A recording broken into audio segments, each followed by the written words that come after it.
ప్రభుత్వ టీచర్ ప్రేమ పేరుతో తనను మోసం చేశాడని యువతి కర్నూలు పోలీసుల్ని ఆశ్రయించింది. 2 ఏళ్ల నుంచి ప్రేమించిన వ్యక్తి ప్రభుత్వ ఉద్యోగం రాగానే ముఖం చాటేస్తున్నాడని బాధితురాలు ఆరోపించింది.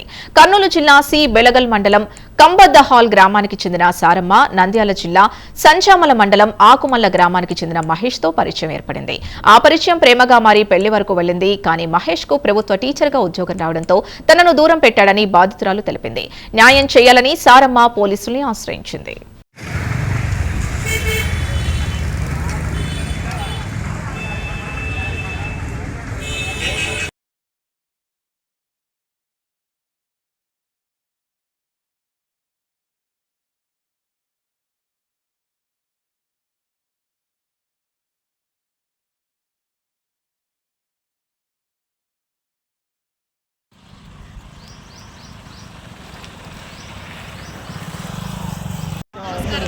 నా పేరు సారమ్మ సార్. కంబదహాల్ గ్రామం, సి బెళగల్ మండలం, కర్నూలు జిల్లాకు చెందినదండి సార్. నేను టీచర్గా పనిచేస్తున్నాను సార్. 2022లో నాది ఎంఎస్సీ అయిపోయింది సార్. 23 నుంచి నేను టీచర్గా పనిచేస్తున్నాను సార్, రూమ్ తీసుకొని కర్నూలులోని. అప్పుడు మహేష్ అనే వ్యక్తి కూడా డిఎస్సి ప్రిపరేషన్స్ కోసము అక్కడికి వచ్చినాడు సార్. నా రూమ్ పక్కనే రూమ్ తీసుకున్నాడు సార్. ఆయన తీసుకొని ఒకరోజు ఆయన వచ్చి ఎటువంటి ఇష్టము, నిన్ను పెళ్లి చేసుకుంటాను అని నమ్మించినాడు సార్. నేను అక్కడికి ఒప్పుకోలేదు సార్. నువ్వు చేసుకోకపోతే నేను చచ్చిపోతా అని అట్లా చెప్పినాడు సార్. అంటే నేను కూడా ఓకే అని చెప్పి ఇంకా ఇద్దరం ప్రేమించుకున్నాను సార్. రోజు అతనే వచ్చి స్కూల్లో వదలడము, మళ్ళీ స్కూల్ నుంచి ఇంటికి తీసుకురావడము చేసినాడు సార్. తర్వాత బాగా తిరిగినాం సార్. నా డబ్బులు అన్నీ వాడుకున్నాడు సార్. ఇద్దరం కలిసి తిన్నాము, ఉన్నాం సార్. తర్వాత తనకి జాబ్ వచ్చింది సార్. జాబ్ వచ్చినాక నన్ను అవాయిడ్ చేయడం చేసినాడు సార్. నేను అక్కడికి పెళ్లి చేసుకుందామని అడిగితే నన్ను దూరం పెట్టడం స్టార్ట్ చేసినాడు సార్. బాగా చేయడం అట్లా చేసినాడు సార్. తర్వాత జాబ్ వచ్చిన తర్వాత నువ్వు ఇట్లా చేస్తే బాగోదు చూడు, ఖచ్చితంగా చేసుకోవాలని అంటే ఆయన జాబ్ వచ్చింది సార్. సిద్ధాపురం గ్రామం, అలహర్వి మండలం సార్. అక్కడ జాబ్ వచ్చింది sir, teacher job sir. DSC ఎస్జిటిలో మొన్న రీసెంట్గా పన్న దాంట్లో కొట్టినాడు సార్. ఆయన ఎస్టీ ఎరుకలా సార్, మేము ఎస్సీ మాదివే సార్. నేను పెళ్లి చేసుకుందామని అంటే నువ్వు ఇక్కడికి వచ్చినావు అనుకో, మా అమ్మ నాన్నల పరుగు పోతుంది, నా పరుగు పోతుంది, ఇక్కడికి రావద్దు అని కర్నూలుకి వచ్చి ఆయన నా రూమ్కి వచ్చి 2-3 సార్లు చెప్పుకోవడం జరిగింది సార్. తర్వాత నేను ఆయన వెళ్ళిపోయినాక ఫోన్ చేస్తే నా నెంబర్ బ్లాక్ చేసినాడు సార్. నేను వెళ్ళి CI 3 town police station CI సార్ని ఆశ్రయించినాను సార్. సారు డిఈఓ సార్కి ఫోన్ చేసి 2 డేస్ కౌన్సిలింగ్ ఇచ్చినారు సార్. అయినా అతను ఒప్పుకోలేదు సార్, నేను చేసుకోను అన్నాడు సార్. సార్ డిఈఓ సార్కి ఫోన్ చేసి శామ్యుల్ పాల్ సార్ గారికి ఇట్లా ఒక అబ్బాయి ఇట్లా చేసినాడు ఈ అమ్మాయిని సార్, ఆ అమ్మాయి కేసు కడతా అంటుందంటే ఓకే కట్టండి అని అంటే ఆ మాటకి నేను చేసుకుంటాను సార్ అని ఒప్పుకున్నాడు సార్. సార్ పెళ్లి చేసుకొని కనపడండి అన్నారు సార్. మరుసటి రోజు నన్ను బీ క్యాంప్లోనే అమ్మవారి టెంపుల్ దగ్గర కర్నూలులోనే సార్ తీసుకుపోయి జస్ట్ ఎవరు లేకుండా ఫస్ట్ తాడు కట్టేసినాడు సార్.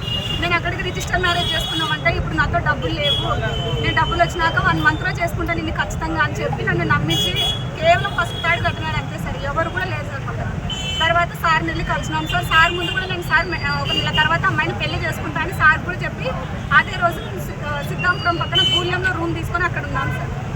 వెళ్ళిన రోజు రాత్రి నుంచి నన్ను కొట్టడం, శారీరకంగా హింసించడం ఇలా చేసినాడు సార్.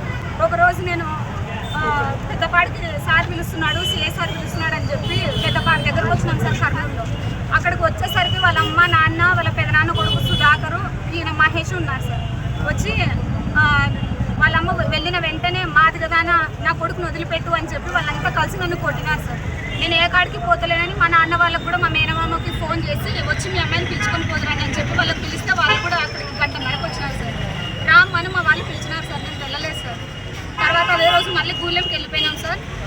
December 6th సార్ నేను స్కూల్కి వెళ్తున్నాను అని చెప్పి నాకు వెళ్ళిపోయినాను సార్. మరుసటి రోజు ఫోన్ చేస్తే నంబర్ బ్లాక్ చేసేసినారు సార్. అట్లా పంచాయతీ వాళ్ళని వీళ్ళని పెట్టించి నీకు డబ్బులు ఇప్పిస్తాను నువ్వు వెళ్ళిపో అని 1 వారం రోజులు తిప్పించినాడు సార్ నన్ను పోలీస్ స్టేషన్. తర్వాత నేను 13వ తేదీ సార్ డిసెంబర్న ఇక్కడికి వచ్చినా సార్, నవంబర్న ఇక్కడికి వచ్చినాను సార్. వస్తే ఇంటికి రాని వాళ్ళ ఇంటికే వెళ్ళినాను సార్. వెళ్తే నన్ను కొట్టినారు సార్ వాళ్ళంతా కలిసి.